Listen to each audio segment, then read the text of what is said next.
I am recording right now. All right, say it again then. Let's duet.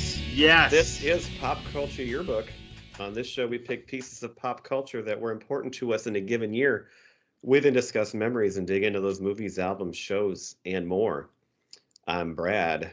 I'm Pete. And I'm Giff. And we're going to join in with Dewey Cox tonight. Mm-hmm. Yeah, So- I'm going to be clicking the explicit content on this one. Well, it depends on how far we go with our explanations. But Yes. You don't have to So- go very far. I mentioned last week that the reason we were doing 2007 is simply for one reason, and that is because I couldn't wait anymore to talk about the movie Walk Hard, the Dewey Cox story. We're going to get you some Cox tonight. You don't want this dirty old Cox. All right. So I've got many reasons why I picked it, but before I do that, how about, do you have any memory at all of when you watched it or what you like about it just in general? Why don't you guys go first? Well, of course, I'll go first. And of course, the time that I saw it for the first time, Brad, you were there along with Dave when we went up and watched. We went up for the Fargo half marathon. We And watched it up there? I'm pretty sure we did watch it up there. That's how I remember seeing it. I have no the memory first of that. time. It was one of those right along with Makes sense. I think we Teen watched Wolf? Teen Wolf. The Room. Yep, The Room. Yeah, and the You're other, probably right. the Team America we watched one time too. Well, I don't remember that either. That's where I saw that for the first time. But my God, this movie was just hilarious. Just so because I love that we've done the movie Walk the Line, the Johnny Cash one. Yes, you could listen to these two episodes back to back and have a good time. And it's perfect, like how they it wasn't only that movie that they were parodying. It was the primary movie. Yeah, but it was like all of these. That's like, the genius, hard rocker though. movies. Yeah, How many things it weaves in. Yes. It's like all of these musicians have the exact same story, which is true in real life. It's like if you watch these movies, like Walk the Line, like Ray, like give me some other ones that basically have the same kind of storyline where they've got some kind of a tragic or humble beginning. It might be hard to think of more because I read an article that said that even though this movie was not a hit at all, it killed the genre because it did it so well and pointed out how ridiculous. Even I love Walk the Line, but to simplify these lives to the same basic story like that. Yeah. And it pointed it out so well that it put an end to this for a while where they didn't make those movies for a while. Like Bohemian Rhapsody was one that came out many years later, but it does kind of have a lot of the same stuff and a lot of the same complaints about how they simplified it and, made up stuff to make it fit. And but I love that movie. Man just came out not that long ago. Yep.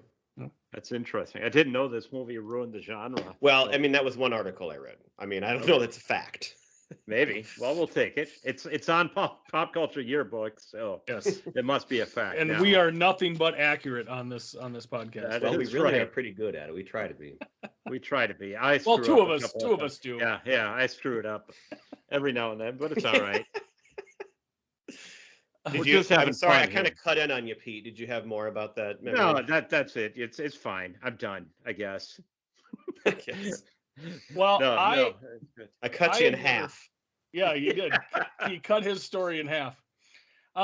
I had never seen this movie until a few years ago, and only because Brad's raving about it. So I insisted that you watch it. I watched this movie, I don't know how many years ago. I think I caught it on television, so obviously it wasn't didn't have all the perks of what I got to watch just yesterday on my second watching of it.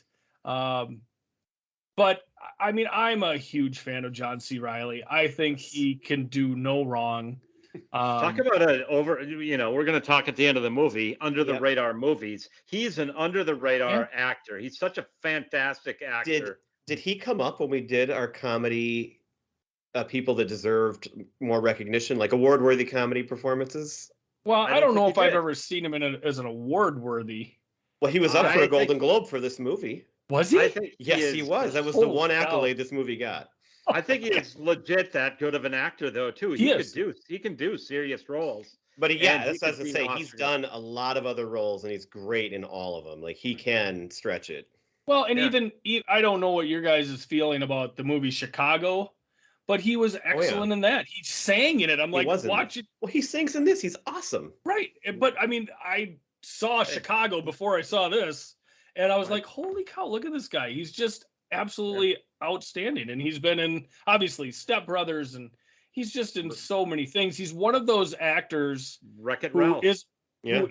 He isn't always the lead, obviously, but anytime you see him in a movie, you know it's going to be better because he's in it. Mm-hmm. Yes. And he just did that show on HBO, Winning Time, about the Lakers, where he played Jerry Buss. That show, I was so disappointed. That show just fell so flat for me. I thought I was going to love it, but he was awesome. Like he was outstanding. It wasn't because of him. Like he did it just great, that role. Because I remember there was a big controversy over Will Ferrell wanted that role. And they gave it to John C. Reilly, and I think they maybe had a little bit of I don't know if they've had a falling out or not, but they, at least for a while, they might have had something.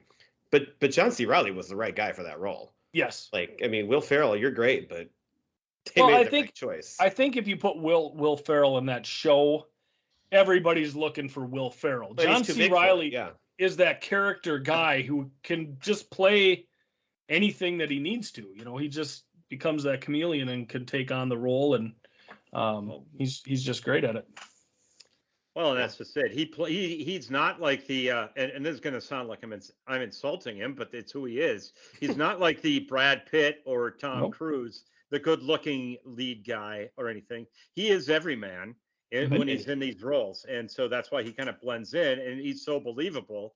And of course, he's as talented as he is. And like Will Ferrell, he is willing to do anything in the role, and you know, take his shirt off and look. I mean, he'll do whatever it takes and commit.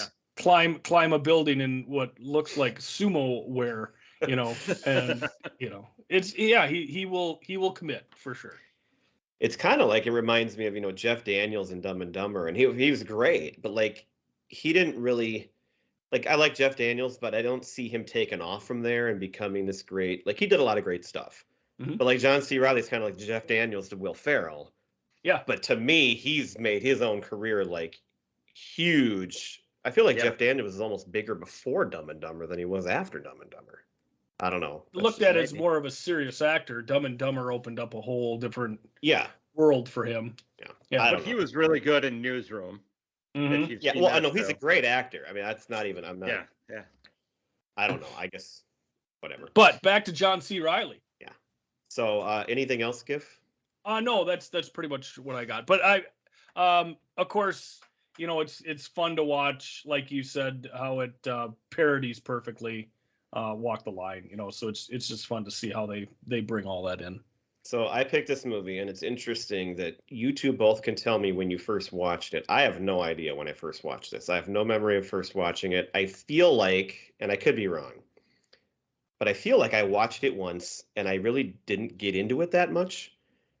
And I think it's probably because it didn't get any, like... So this movie came out in the 2000s, where you had Anchorman, 40-Year-Old Virgin, Wedding Crasher, Superbad, Step Brothers. These are huge, huge comedies that, like, universally everybody loved pretty much. And this one, I think, is better than all of them. But it got lost in that shuffle. It did not do well. And so I think maybe, like, somehow I just had this in my head that it wasn't going to be that great, and I didn't pay that close of attention. I don't know. I might be making this all up. But I do know that either the second time I watched it or whatever... I mean, I was just dying from the moment it started. I'm like, this movie is flat out brilliant.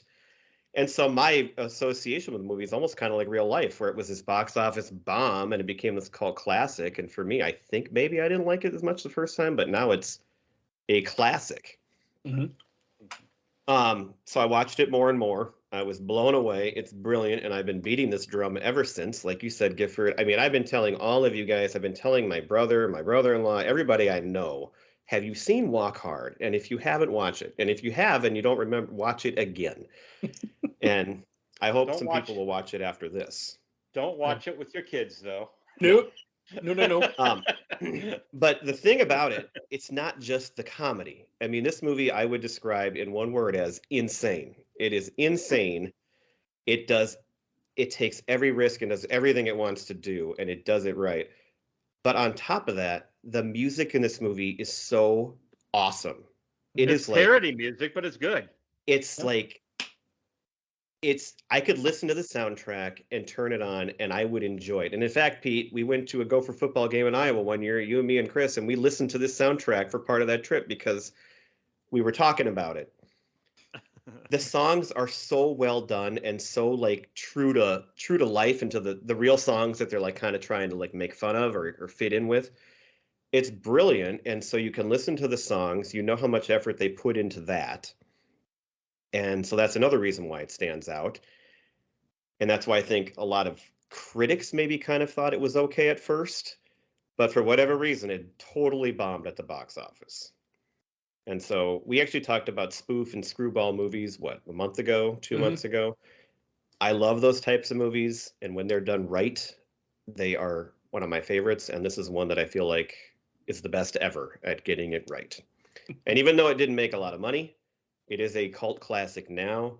And John C. Reilly did get a Golden Globe nomination, so at least he got recognized. But as far as I could find, that's about all the recognition it got. I mean, I have read a lot of people have talked about the music, and how good the music is. They respect the music even if they maybe didn't love the movie, I guess.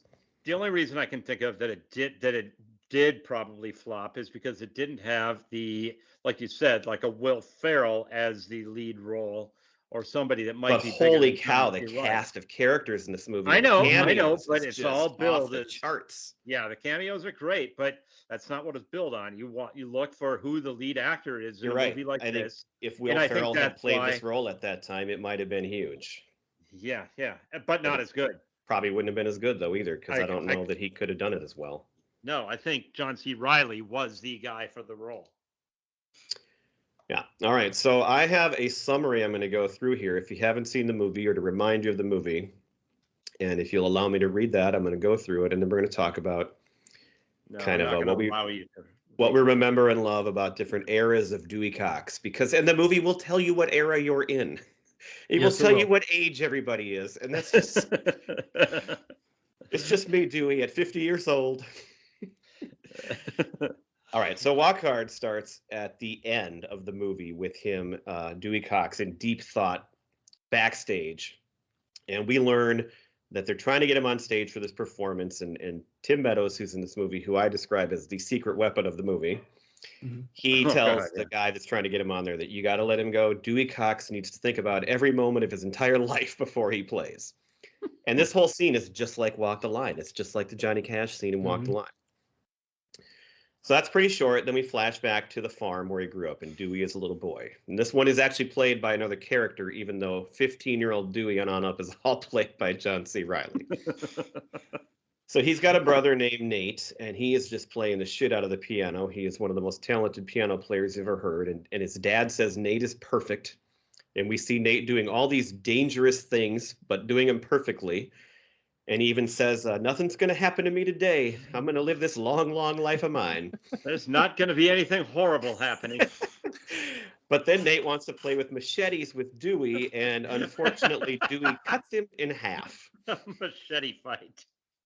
And Nate, while cut in half, is still alive, and he tells Dewey that you're going to have to be twice as great now for the both of us, because Nate was going to be great. Everybody could see that. And now Dewey's going to have to do it for him and himself. And this is the first line where we get the first moment of the great line where the dad says, the wrong kid died. And this is also where Dewey is so overcome, he loses his sense of smell. Kind of a running gag that is forgotten, but actually quite funny. It's brought back in big fashion at the end, but we won't get there yet. Dewey then hears this guy singing the blues in the store that he goes to buy some butter. He immediately picks up a guitar and starts singing the blues about cutting his brother in half because he has something to sing about, and realizes he has a little bit of talent. The blues guys are into it.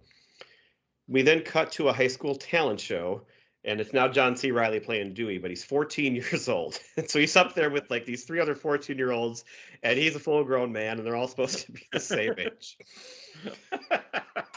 As he sings the song Take My Hand, people start dancing and fighting. Girls are tearing off their shirts.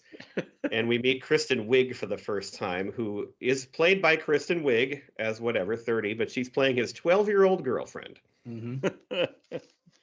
Dewey leaves the talent show and is now working at an African-American swing, dirty dancing type bar. Yes. Where Craig Robinson from The Office is the lead singer of the band, and Dewey's just like a janitor. His wife is not happy with him because she is now he has a baby. He's 15 years old and has a kid, and they get a big fight. And in the fight, he tells her that he is going to walk hard, and he comes up with this idea for a song. He's looking off into the distance, and she like turns. And... By chance, the lead singer of the band is out of commission that night, and Dewey says that he can do it. Even though the music is all I don't know how to term it, but it's a black man singing it, and it's about black people, and the language is about black people, and so Dewey Cox singing it does not fit. And at first they are horrified at him standing up there, but he does it so well that even they get into it, and he pulls it off. He sounds just like the real singer. Brings down the house. There also happens to be Jewish record company suits who are there. And so they see Dewey and they talk to him. And they take him to see this guy named Bobby Shad. And he's singing That's Amore in the studio, and it's terrible. And this guy is played by John Michael Higgins from Oh God, this whole scene was and he's amazing. So hard. Yeah. And he tells Dewey that he failed miserably and there's nothing he could ever do to fix it. And he says, unless you can, we'll get to the quote later probably, but change my life in the next 15 seconds. There's no way you could 15 seconds. So what does he do? He plays a song that nobody knows, and the band picks it up, and within 3 seconds, everybody's looking at each other and thinks this is the greatest thing they've heard. We see a montage of dancing. There's fans dancing. People outside the studio are looking in there. He's buying a new house. He's on magazine covers. There's more kids being had by these young people. There's a monkey and a giraffe. And so it just very quickly goes through his fame. And Edith, by the way, still hates him. That's his wife. And she says that he's never going to make it, even though he clearly has. All right, we then see him in a concert with the Big Bopper, Buddy Holly, and Elvis. And by chance, Dewey is going to end up following all three of them and going last, which intimidates him. But of course, it all works out. He sings a song about his wife. The girls love it. And then we get our next great running gag where Dewey walks in on Tim Meadows. What's his name? I have it written down. Matt, or no. So shoot, whatever. You don't want any of this shit. No. But in this room, he is doing reefer. And Dewey, we'll get to the quotes later, but Dewey turns him down because he doesn't think he should, but then he does. And we immediately flip to a hotel room where Dewey is surrounded by all kinds of naked people, including full frontal male nudity. His dad happens to show up at this point to tell him that his mom died, and it's his fault because she lost her balance while dancing to his song and fell out the window, and then the radio fell out the window and fell on her head and crushed her. So the dad says, your music kills people. So Dewey is very conflicted. Dewey then sees Sam later doing cocaine, and this is bad timing because he's all upset about his mother being dead and being told that his music kills people. So he tries some of that cocaine, and his songs are now sped up and crazy.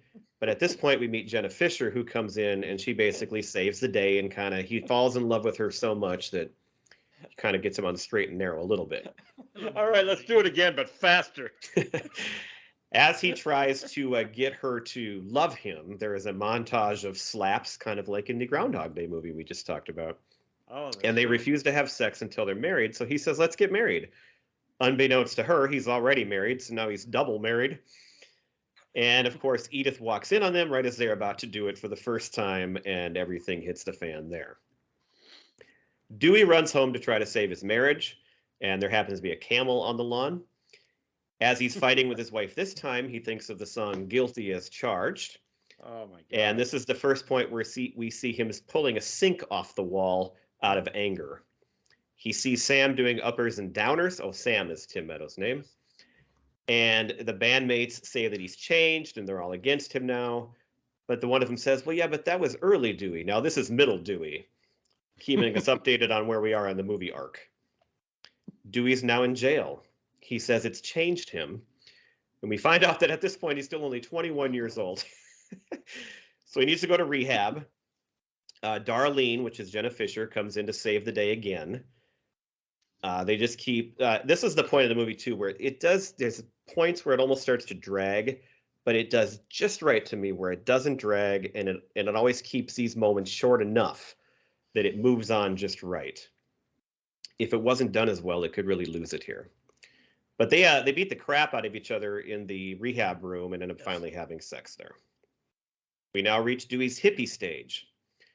So he has to try to help people with this music. He's ripping off Bob Dylan. He's singing for the rights of midgets, which is the word he uses. Yes. He goes to India and he meets with the Beatles. They all do LSD together. We have an animated dream sequence. This is maybe the one scene that to me is a little much, but it's still all funny. 8 months later, we see he's doing a ripoff of the Beach Boys' Pet Sounds. He's basically in his Brian Wilson stage now where he can't get everything right. The band has officially turned on him, and it's the end of a chapter in your life, Dewey Cox. More sink tearing. Darlene leaves again. He does PCP and runs through town naked. He flips over a car with his own hands, and now he's in jail and doing rehab again. Okay, now Nate, his brother, played by Jonah Hill, shows up in his visions, tries to get him to wake up out of this, and it's the 70s, and Dewey still can't write a song. He gets offered a CBS like variety show. He gets interviewed by Jane Lynch, and that goes horribly. And in his visions, Nate asks him to write one masterpiece. Can you just do that? That's the culmination of your entire life. So Dewey realizes that to do this, he needs to confront his demons and see his dad. It actually gets a little heartfelt there. And the dad says, but then the dad turns it around and says, we need to have a machete fight. That's the only way we're going to actually come to closure on this. And he says, the right kid is going to die tonight. Right. But instead, the dad tragically cuts himself in half in the machete fight. And Dewey pulls more sinks off the wall in anger. Now we are older age Dewey, and he's meeting some of his kids. He has 36 kids, apparently. One of his sons wants to have a catch.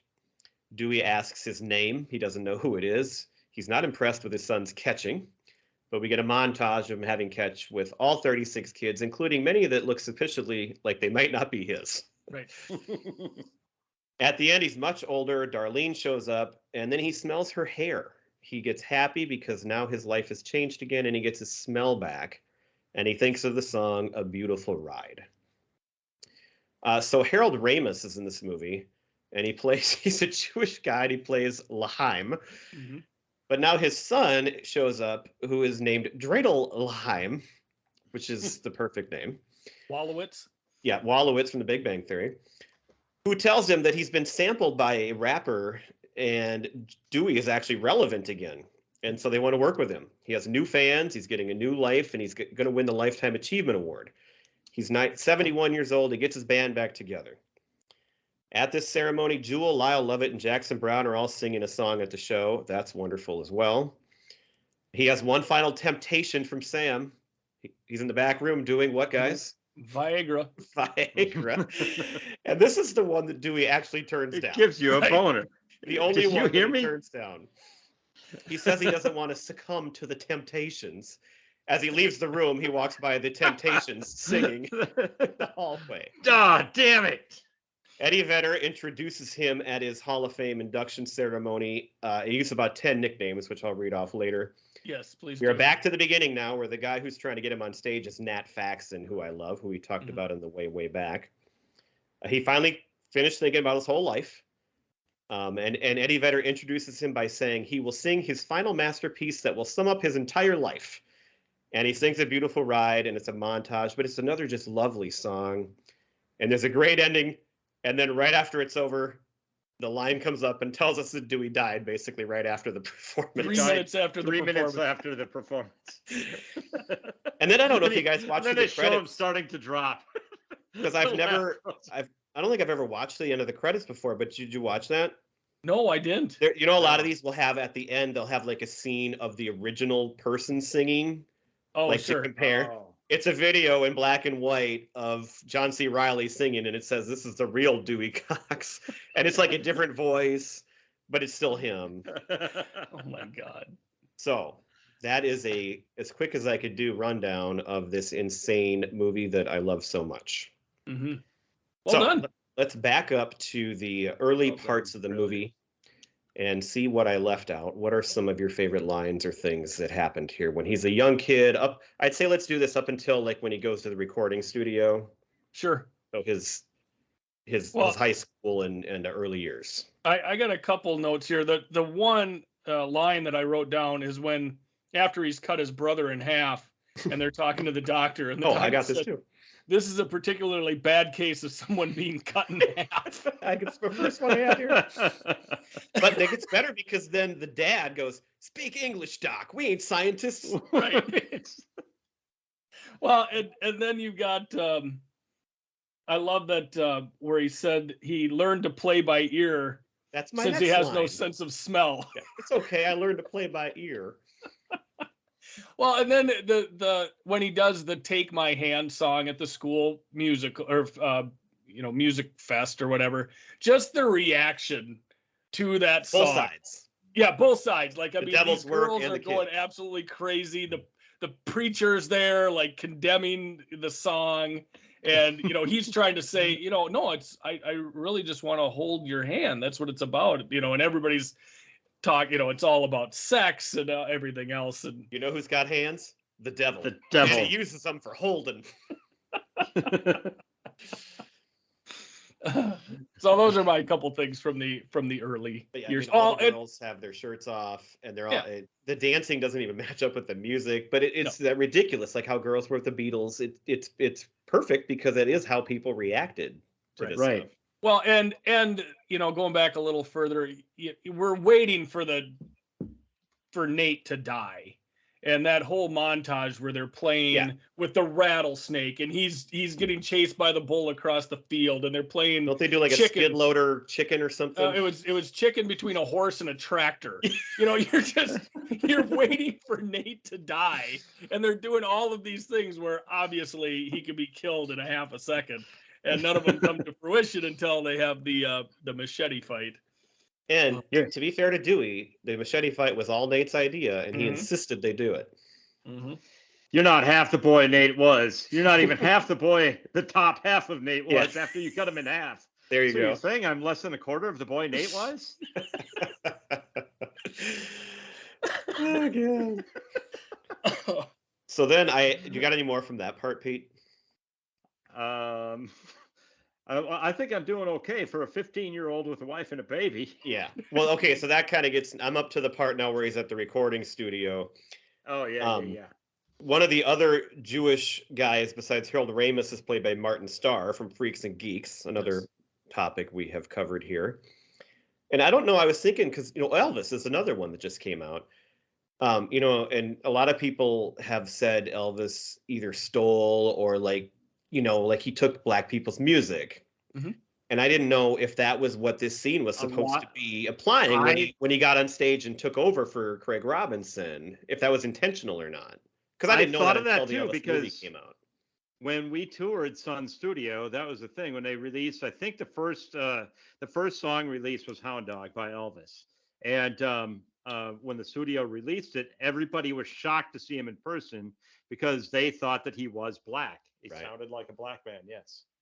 But and just to be fair, at this point in the podcast, I would like to tell our listeners who don't know, I am white. I know I may sound different, but I'm a white man as well. We are all very really so. Not that I see color.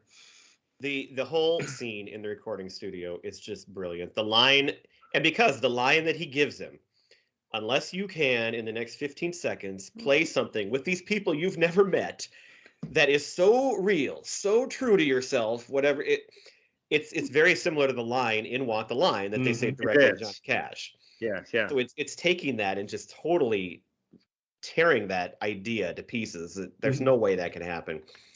And to drive the point home even more, one of my other favorite lines here is, so he gets huge right away and the music is playing on the radio. And well, this is what's his face from 30 Rock.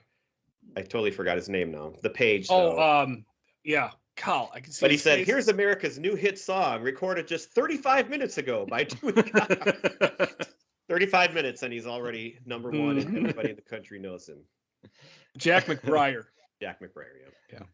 But you're right. He had more kids, Pete, and he said to his wife, it's unrealistic to think I'm going to be here every time you have a baby. Right. I'm gonna miss some things. Frankly. Oh my God. But you have more cameos. The Buddy Holly is played by Frankie Muniz from Malcolm in the Middle. Malcolm in the Middle. Yep. Ed Helms is a backstage. And Jack White from the White Stripes plays Elvis. Mm-hmm. He sings another one that he rips off here. It sounds like Roy Orbison, I think, is they're going for that for sure on one of his songs. But this is where, like, I'm listening to this, like John C. Reilly, we already said he sang all these songs. He's awesome. Like, he can impersonate these people really well. Yeah. Yeah, it's great. And you start to realize this music is legit good. Well, and is this the night where he comes in the room and Sam's there? And so here, can we run through this? Do you think we can go back and forth? I won't be able to go back and forth with you. I think you should run through it. All right. Well, so he says, "We're smoking reefer. Can't you smell it?" And the first line is funny too, because he goes, "No, Sam, I can't." And he says, "Well, I don't want to get a hangover." And he says, "It doesn't give you a hangover." I don't want to get addicted or anything. It's not habit forming. But I don't want to OD on it. You can't OD on it. Is it going to make me want to go have sex with a bunch of people? It makes sex even better. Sounds kind of expensive. It's the cheapest drug there is. So get out of here, Dewey. You don't want none of this. This is my favorite. It. This is my favorite running gag of the whole movie, is him coming into a room and Sam there yelling at Dewey, "Get out of here, Dewey. You don't want any of this shit." And then he says, "I think I kind of want it." Yeah. And Sam goes, "Okay, just this once though." Yeah. And then immediately it hits him. She blows it. The girl blows it in his face, and then he's hooked right there. Yeah. Well, and then it flashes to that hotel scene that I talked about, where all these naked people, and it's just insane right away. Mm-hmm. All right. So now let's cut into like middle Dewey kind of. This is after Jenna Fisher shows up. So she plays like the June Carter Cash role. Yes. And she's Darlene. And she's, by the way, absolutely perfect in impersonating Reese Witherspoon in that role. And, she always played a lot of plain characters in some, like in The Office, but my goodness, she can play that role well too. Yes, yes. So they sing the song Let's Duet, which is hilarious. It's like, we're in the 50s here, and it's got all these plays on words. Innuendo, back and forth. If you will. Innuendo. Yes. But, they don't mean any of it. But to the audience, it's hilarious. Mm-hmm. We get the montage of them kind of, the montage of slaps, but there's this great scene where they get ice cream, and they're each eating their ice cream in a sexual way. The song ends with her saying, "You can always come in my back door." Yes. Oh my God. Yeah, I'm checking the explicit content box. That's not explicit at all. That's not explicit at all. No. And then I'm still doing it. I'm still doing it. But I do think, did you notice this line? So I had to check when Step Brothers came out. This is like a precursor to Step Brothers when they're talking and he's trying to convince her they should be together. And he says, "We've shared so many activities together as friends." That's just like when they go to their room and there's all these activities we can do. Oh, right. Yeah. I mean, that's like one of the most famous lines in Step Brothers. Yeah. And the way he says it, it almost sounds like that. The song Darlene is great too. Yeah. Do you remember what's the next thing he walks in on Sam doing? Is it cocaine? I think there's uppers and downers. Well, cocaine was right before they met Darlene, because they were basically doing like punk rock on cocaine when she walks in. That's right. We actually skipped over that one. So Yeah, this is uppers. Right. But Tim Meadows says to Dewey, "We're doing uppers and downers. They're the next logical step for you." All right. So the song "Guilty as Charged" is played, and there's a whole. This is like Ring of Fire. We all love the Johnny Cash song "Ring of Fire." Well, can we back up? It has the trumpets, right? It had it had that sound to it. Plus, Johnny Cash had all these problems going to jail, and he's in and out of jail. It's awesome. Can we back up just a little bit? Because after we had the songs with Darlene, that's when they decide that they're going to get married, because obviously she won't have sex with him because they're not married. That's true. So this is where they end up in the honeymoon suite, and they're about to finally have sex, and then Edith runs in and catches him. So he's trying to explain to each woman why, how much he loves them, while each of them is right there. Yeah. And then the line I have down here about Edith said something about, but we're married. And he looks at her, he goes, I forgot. Doesn't he say something? I don't know this one, but doesn't he say something too about how he's double married and that makes it okay? Yeah, that makes, yeah. Is it okay if you're a celebrity? Yeah, he thought it was okay if if you're a celebrity. Right. Even if you're famous? That's what it was, yes. Well, and that's why he's guilty, because it's actually illegal to be married to two people at the same time. That's what leads to that conversation. That's where we get into, if that's the case, then I'm guilty as charged. And then he looks off in the distance and he just goes, "Don't you start writing a song right now." Like, and of course she's taking the kids, which he's fine with, but he doesn't want her to take the chimp. Yeah. No, yeah, we'll get to his line about kids here in a minute too. But this is too where we start to see the band turn on him. So one of the first things he does is he's walking with his girlfriend, and then one of the bands and his wife, and he says, "Hey, let's trade." And he's like, "This is my wife, Dewey." And he's like, "Yeah, I don't care." And he makes him switch, and the wife goes with him, and that doesn't go over well with him. No. And he brings that back up later. But in this is maybe, so there are line after line after line in this movie, but my favorite line maybe of this whole movie, because it's funny, it brings in the meta part of it about how it knows what it is and it's telling you what it is. During one of these things, he's having sex with a woman to one of his songs, and it's this big montage, and he just shouts out, "God damn it, this is a dark fucking period."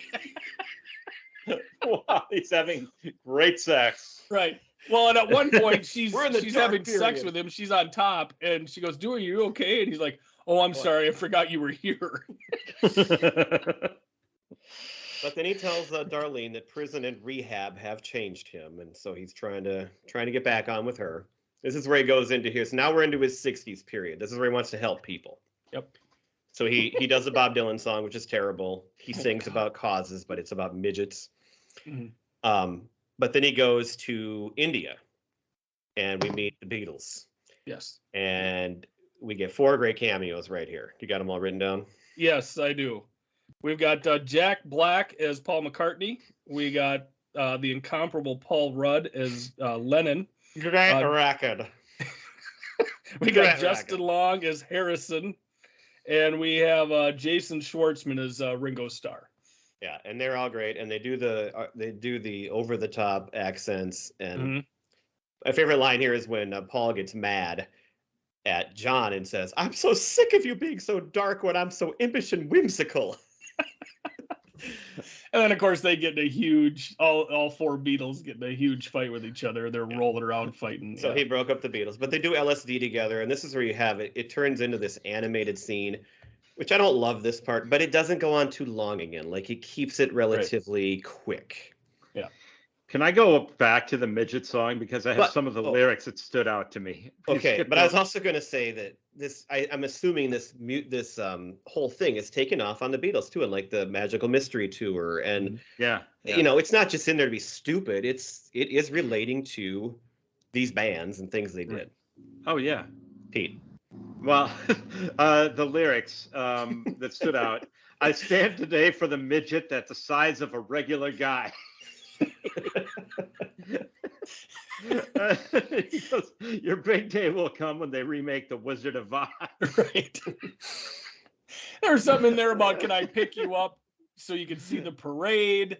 And so the dog will stop licking your face. And I mean, it was just. And you shout for me to put you down. But I'm marching today for your cause. Anyway.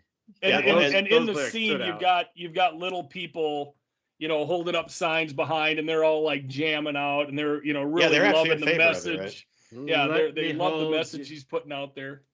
"Let me hold you, midget man. We'll pretend that you're flying in space." So dumb. It So- just goes on. The Beatles are fighting about to break up, but this is where Dewey and his band officially are going to break up too. I think that's where I'm at anyway. Yeah, when he's making his Okay. masterpiece. And there's some great line. Oh yeah, because they're so frustrated with him because this is the Brian Wilson part where he's got Pet Sounds, which is a great all-time album, but like he couldn't be satisfied, and they made all these different sounds in all these songs. Mm-hmm. And so that's what he's going with here. And there's every sound you can think of imaginable in there.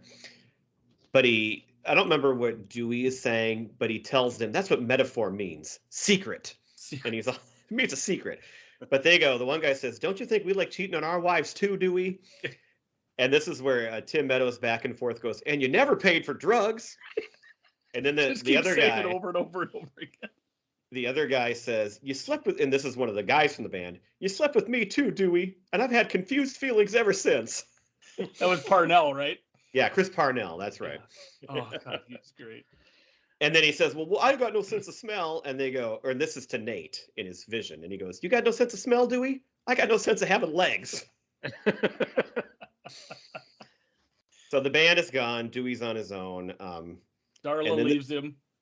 Who? Darla has left him again, and she gives him the ultimatum: either give up the drugs or I'm leaving. So he has this come to Jesus moment, and he gives her a hug, but while he's hugging her, he puts some more PCP in behind her head. It's gum. It's just gum. But this is where he tells his wife too that I never realized until this moment. Or no. If you don't want the responsibility of kids, you should be able to walk away from that. That's one of the things he believes in. Well, is that? Oh, I thought that's when Jane Lynch was interviewing him, and was it in that interview? Yeah, because he goes, right now, they're trying to force. That's right. What was it? They're trying to force custody. Force custody on me. I mean, what a pile of crap. And like you said in your synopsis there, I mean, 36 kids. I mean, and some are half brothers and sisters. Right. Yeah, but I mean, we're talking about who he's parodying throughout. Was he already parodying Nick Cannon at this point? I mean, John Kemp. There you go. He has this big come to Jesus with his dad, and it looks like it's going well. But then he insists on the machete fight, and this is the line that Dad says, kind of admitting that it's okay. I never realized until this moment how easy it is to accidentally cut yourself in half, cut someone in half. Well, and I love the beginning of this scene between him and his dad, because his dad's in the barn working, and he's singing a song. What's the lyrics of the song that he's singing? Wrong kid died, right? The wrong kid died. The wrong kid died. The wrong kid died. I would have loved to have gone back and found out how many times the dad said the wrong kid died. That'd be a good one. Yeah, he was just singing that when he was by himself. When he walked in, just by himself. Like he was. He meets up with Darlene again, and the first line is, "How's Glenn Campbell?" Right. I just think that's hilarious too. But that's where she says, "No, Dewey, we're not together anymore. It's just me these days, at age 50." At age 50. Just to keep us updated on where we are in our timeline here. Right. But they start to get back together, and this is where they get really close, and he says, "You don't want this dirty old cox." And she says something like, "I wanted it more now than ever," or something. Yeah. But as it's happening, he smells her hair. And do you guys have the line written down? Do you want to take that one, or? Go ahead. All I can think about is the horseman. But it's so hilarious because he's shouting about how he smelt it, but he's like crying out of just joy. I smelt it. I can smell again. I smell you, twig. I smell you, horse shit. And then she yells, "Yeah, you smell that shit, baby." They're both crying of happiness for his sense of smell being back. Mm-hmm. After he turns down the Viagra, because that's the one thing he could have totally taken. Right. Somebody asks him, "What are you doing then tonight, Dewey?" And he says, "I am returning to the hotel with my wife." Right. And then the one group he turns and goes, "He banged my mom," or something like that. So in Eddie Vedder's introduction, he says that he's been known of many nicknames. And he goes, he's been called the Drifter, the Shapeshifter, the Master Chef, the Chameleon, the Problem Child, the Hard One, the White Indian, The giant midget. The giant. Oh, those are great. And then he sings "The Beautiful Ride," and it's beautiful. It's a and perfect it's a great way song. to end the movie. Like it's a good song. And then in the credits, after we learn he died right away, there's a song called "Big Daddy," which is another really good song. And, I mean, there's got to be at least 6 like truly full awesome songs in here that it wouldn't matter what movie they were in. They're not only hilarious, but they're great songs to just listen to. Say, I would like to go back to when Wallowitz shows up at his house to tell him that he's being sampled. The rapper's name? Oh, I forgot. Lil Nutsack. Lil Nutsack. But Lil, it's Lil apostrophe. Lil. And it's like a basically a porn song, and it just uses the lyric hard. Yeah. Good. And they're like a little upset about it at first, but then they realize how big it was, and he's got this whole new life, and so everything works out. Just like in all these, it works out at the end. There's basically a happy ending of some sort. That's right. Yep. All right, guys. Thanks. You got any more notes on that one? No, I think we covered it. That was a beautiful ride. I now feel a sense of satisfaction that we covered one of my all-time favorite movies, and so that leads to our final list here tonight. So I decided we should pick. So it's a 2-in-1 list.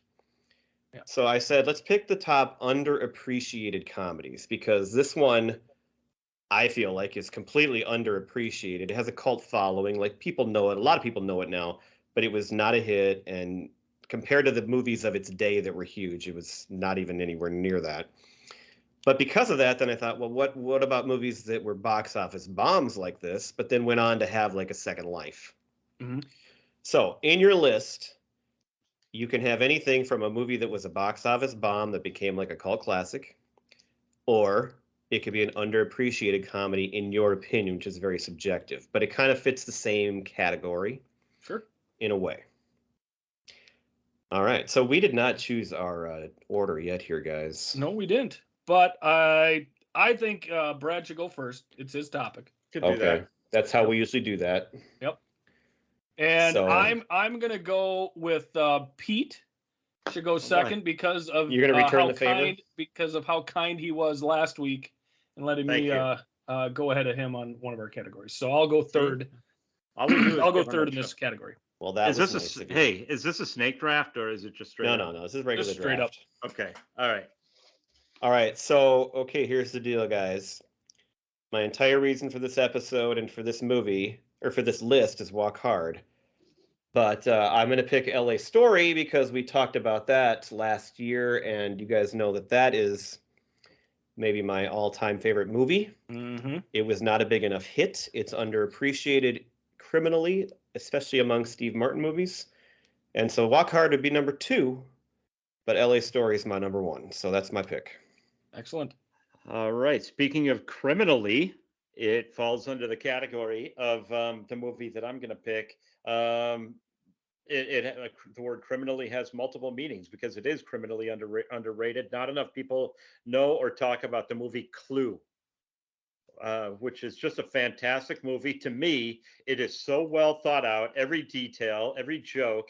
I compare it to Back to the Future, like how every little detail comes back later, and how the puzzle just is so well put together. So I'm going with the movie Clue. Clue is a great movie, and yes, I think a lot of people do know it now, but it's definitely not, it's just not up there with the classics. Sure. Right. But it's really brilliant. It fits the category, I believe. Well, I'm going to go with the modern day cult classic. It had a budget of $10 million, brought in $12.2 million at the box office, and that is Mike Judge's Office Space. There you go. And a lot of these movies that we might list here tonight, we have actually already covered on this show. Mm-hmm. We did Office Space. We did LA Story. Brian Rappy's pick. Sorry, how do I go? Please check out those episodes. Yeah. All right, so I'm going to pick Walk Hard then next because kind of have to. Got to do it. Got to do it. All right. The movie for me, I'd known who this actor was, very famous actor was before, but really brought it home for me. This was Tom Hanks. It wasn't his first big movie, but it was his first one that I fell in love with him as an actor, comically, and it's Dragnet. Yes. All right. Not a very big movie or liked by critics, but for me, Pete, I just watched it not long ago, actually. I mean, I love that movie so much. Well, and Dan Aykroyd, too. Yeah. Tom Hanks and Dan Aykroyd, what a great team. Excellent.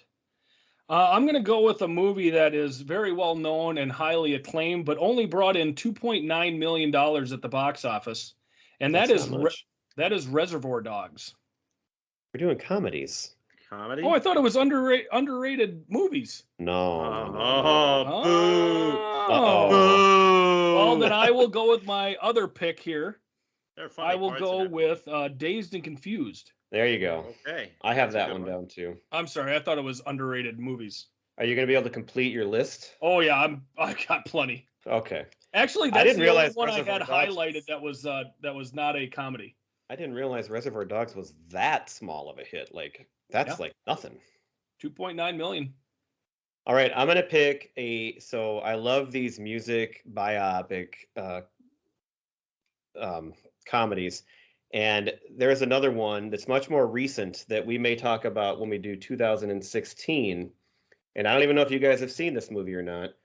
Our friend Dave will love this because Andy Samberg made the movie called Pop Star, Never Stop, Never Stopping. And it is just about as brilliant as Walk Hard. The music, again, is fantastic all the way throughout. I mean, if you know him from The Lonely Island, you know how good the music is. And that means the lyrics are hilarious and great. But if you have not seen Pop Star, it is, I put it as 1B to Walk Hard. That's how good it is. Sure. A movie from my childhood that I remember watching over and over again. Another movie that introduced me to a great actor and a very versatile actor. One that can do comedy, one that we've seen do action movies, one that just a fantastic actor that's won awards. Michael Keaton in Mr. Mom. Nice. Oh, I thought you were going to pick Johnny Dangerously. Oh, I snuck one up on you. Still on the board. Okay, well, I think I'm going to go with a movie that I've talked about a few times on this show, but we have not covered it.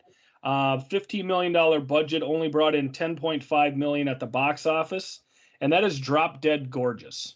Oh, yeah. Okay. You like that one. I love that movie. And another Minnesota connection. Yes, it is. Filmed here, right? Yeah, I believe so. And set in the fictional city of not Rosemount, but Mount Rose, Minnesota. Minnesota. Yes. All right. So I'm going to go with the movie that we have done on this show that was kind of the original one we did that fit this category. And that is one of the single best 80s comedies ever made. And it's hard to find, and that's part of why it's underappreciated. Better Off Dead. Yeah, John Cusack. Oh, yeah. Yeah, that's a good one. I knew you would pick that one. Now, So that's an episode you can listen to as well. I'm going back to back Michael Keaton, and now I will go Johnny Dangerously. Love that movie. That movie you couldn't stream anywhere either, and I actually bought it off Amazon like 2 years ago just so I could watch it on DVD. Probably pretty cheap. Because you couldn't stream it. You had to buy the actual DVD. And I got it. Yeah, I got it for like $5.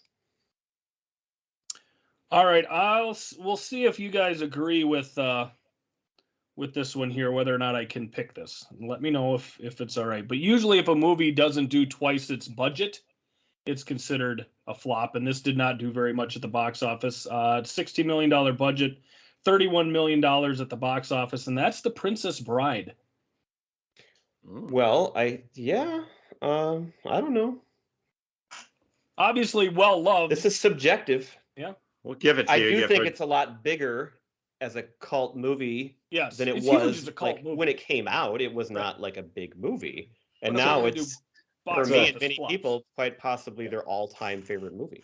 Mhm. It's a much bigger comedy than Reservoir Dogs. I will say that. Yes. Although I did laugh quite a few times with Reservoir Dogs when they were talking about the Like a Virgin in the beginning.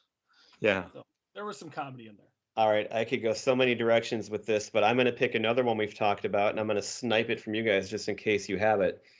Another movie that was not very big. Well, I guess I didn't check the box office.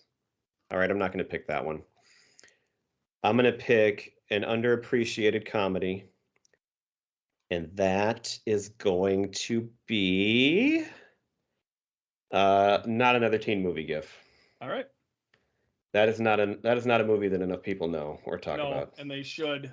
And we did an episode on it, so we talked about it. You can listen to that too. Yeah. All right. My turn. Yes, sir. This is my last one, right? So I'm gonna pick a movie that introduced me to Nicolas Cage, and it's probably, Brad, not the one that you're thinking of, but I am going with Raising Arizona. That is the one I was thinking of.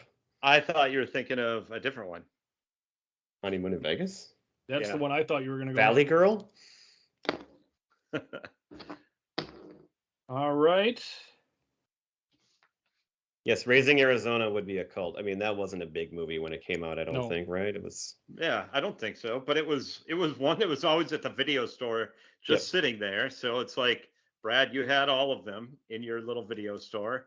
And so that was one that was a great movie. In fact, I should go back and watch it right now. Okay, so I am going to finish up with another movie that I absolutely love. And that is a movie that only brought in 18 million at the box office, has a 30% Rotten Tomatoes rating, and that is Waiting. Oh, yeah, you love that one. That's a small movie that has a cult following. Yes. All right, good choices. So here's the movie I was going to pick for my number 5 because I thought it was kind of a box office bomb, and I know that it was not critically liked at all. Three Amigos. Did you have that down? I thought about that. I thought about putting that down, but I just thought it was, for us, it was too cliche. Yeah. But it absolutely fits the category. But yeah, I mean, it wasn't a big hit anyway. Let's put it that way. Right, compared to some of the other movies they did. I have License to Drive down. That's a movie I'd love to watch and talk about someday. Mm-hmm. A Team America, I feel like, is another great comedy that was kind of big when it came out because it was riding the South Park, train at that point. But I feel like it's kind of been lost. Yeah. And so I had that as an underappreciated one. Idiocracy is an underappreciated comedy that sums up our world today. 500,000 at the box office. I have that one written down as well. Here's one we talked about that I didn't realize was such a box office bomb. I found it today. Heathers. Absolutely. 1.1 million. Way less than I thought. Yeah. I had Kingpin because I feel like that's a little underappreciated compared to especially the other 90s comedies and Farrelly Brothers movies. Farrelly Brothers. I mean, yeah, something about Mary and Dumb and Dumber, obviously way bigger, but it's so good. So good. Waiting for Guffman is a huge bomb I learned today. Mm-hmm. I mean, I just know that from DVD, so I guess I didn't really think about it. Yep. I Love You, Man, we talked about. I still think that's an underappreciated comedy. It's probably a little bigger than some of these, but I don't think it gets enough play. Yep. I mentioned last week the movie Lars and the Real Girl with Ryan Gosling. That's not very well known. And then my final one, Pete, it's the ultimate cult classic, black comedy, The Room. Yeah. I thought about that, but it's not technically. I know, but they called it a black comedy on the DVD. Yeah, no, I get it. That's why I threw it as my last honorable mention. Well, all right. Pete, do you have any others you wanted to mention? I got a few. I've got a bunch that have not been named. Do you remember the movie Summer School? I enjoyed that movie. I don't care what you say, but it was a good movie. It was just teachers quoting that movie the other day at school, after school. Oh, really? Yeah. I had written down Dirty Rotten Scoundrels. Yeah. Do you remember the Tom Hanks movie, The Man with One Red Shoe? Yeah. I remember that. I thought it was pretty good. I don't remember it being very good, but maybe you do, I guess, so that's fine. John Candy in Who's Harry Crumb? Oh, yeah. That movie might be terrible, but my memory of it is positive. My memory of it is positive. I think we actually brought it up once on a show. It came up once. Where, yeah. It's like maybe if I go back and watch it, I might like it or I might hate it. The Bill Murray movie, Quick Change. Oh my God, that's a perfect choice, Pete. I don't think I've ever seen it. Oh, case in point, that movie is one that we watched so many times in high school and quoted. Yes. It is absolutely. It's Bill Murray, Gina Davis, and Randy Quaid, and it is hilarious. And I actually did have written down Honeymoon in Vegas because I think it fits the category. I think not enough people know about it. I wish one of us would have picked Quick Change now. To me, that's the best option that hasn't been picked. That you nailed that one, Pete. Thank you. Yes. That's all. I got a couple more. We talked about Pulp Tommy Fiction? Boy. 20 million budget, only 32 million at the box office, 41% on Rotten Tomatoes. I think everybody loves that movie, but certainly not appreciated when it came out. The Big Lebowski only made 47 million at the box office. That seems like a pretty decent amount, actually. Okay. Seems like that'd be one of the bigger Coen Brothers movies, actually. Well, and again, it caught on as it's got more of probably a cult. I mean, it's fine. That seems like a pretty big number to me. Well, how about 20.8 million for Best in Show? That's better than Waiting for Guffman, but yeah. And then my last one here is only brought in 4.7 million at the box office, and that is This Is Spinal Tap. How much? I thought that was 4.7. Oh yeah. So I put that on my list. So the Christopher Guest movies, all cult classics after the fact. Mm-hmm. So Best in Show, though, that's probably pretty big though for them. That's but you're barely doubled your budget. I know, but I'm saying relative to the other ones. Right. So that's is that it? That's what I got. We're halfway through the month. Yeah. All right. Hey, Gifford, you know who I think is really underappreciated? Preacher Row. All right, good. That fits perfectly. It did fit perfectly. I didn't struggle this time like last week. All right, here we go. Thanks for listening. You don't want none of this. See ya.